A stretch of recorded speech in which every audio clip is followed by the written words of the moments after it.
I'm so happy to have you here. As you know, there are a lot of questions out there when it comes to COVID-19.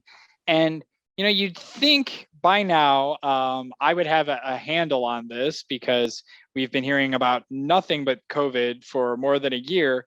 But, we're getting into cold and flu season. Right. And I started really thinking about it and I realized I don't have a strong sense of the major difference between getting the common cold, getting the flu, and then getting something that's obviously more serious in COVID-19 that I should be maybe treating a little bit differently than I would a common illness that I would get any other time in years past. So Right.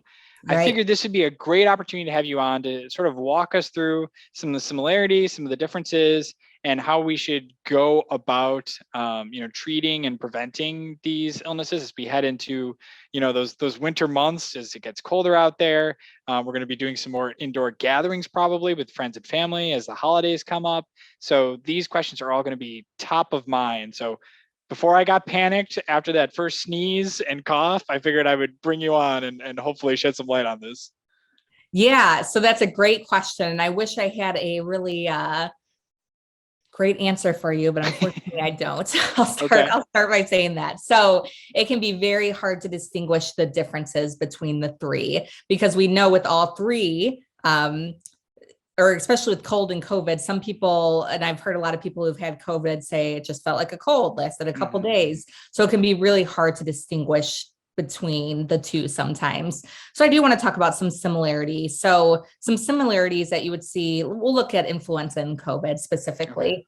Some similarities you would see would be fever, cough, fatigue, congestion, sneezing, body aches, sometimes vomiting and diarrhea. That doesn't happen with everybody.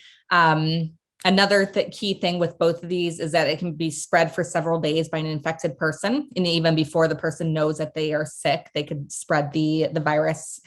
And then both are symptomatic treatment as well as the cold is symptomatic treatment. So basically meaning, fever reducers, other things to help with those symptoms.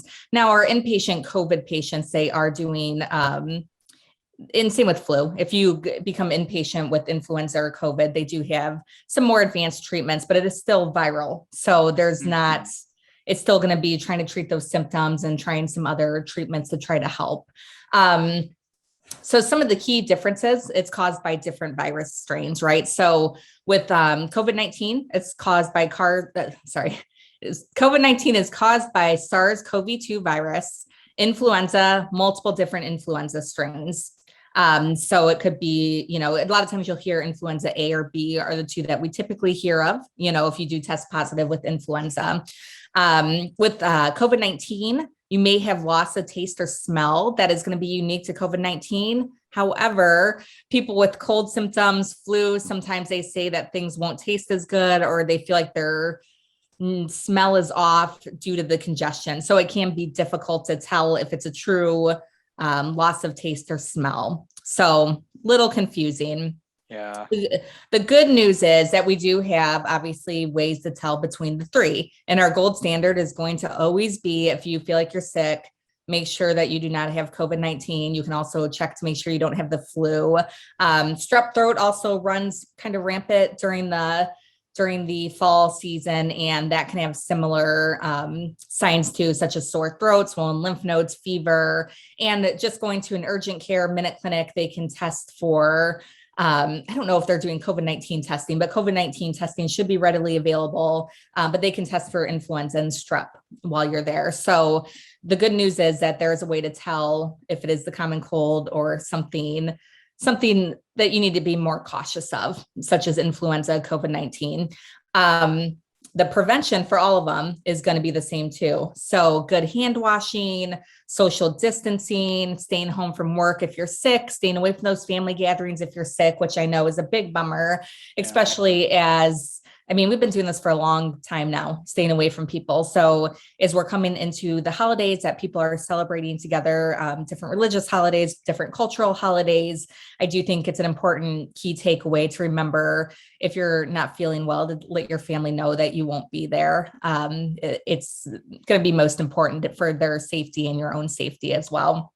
And then also, we have vaccines available for COVID-19 and influenza. So making sure that you're getting those vaccines is going to be top priority this time of the year. Get in there, get your vaccine so that you are good to go through this season. And we all know it's not foolproof that, you absolutely won't get influenza or COVID-19 after you've been vaccinated, but it definitely helps. And the data we have so far is showing that it does with COVID-19, it does definitely reduce mortality and the degree of illness that people are getting. So it's a great idea. So that is all great information. Unfortunately, there does not seem to be one huge red flag that's going to tell you, outright what the difference is. No. But it sounds like keeping track of those symptoms can go a long way in, helping you once you're trying to make that decision of what your next steps should be.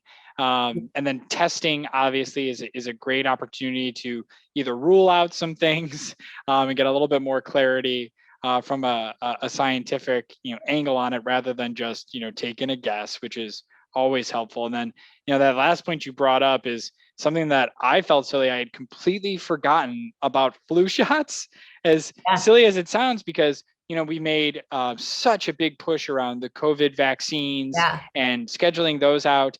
And then I know many of us, including myself, on our regular healthcare checkups in the past year, and that's a lot of times when you're meeting, with a general practitioner or somebody like that, that they'll often offer you, hey, would you like to get your flu shot now? And if you haven't done that in a while, it can be hard to get that reminder of, oh, right, this is just a good best practice I should be doing.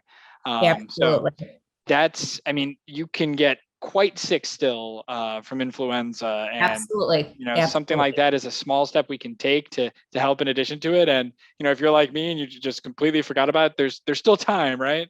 Absolutely. And I just got a text yesterday, I think, from CVS saying it's time for your annual flu shot. And then being that I'm on medical staff, we get reminders as well. So yeah, we're just entering where I don't know when the vaccines became available. I'm going to guess within the last month. So definitely still time. But it is time to get your annual flu shot. It's the time to do it. So that's definitely a good thing.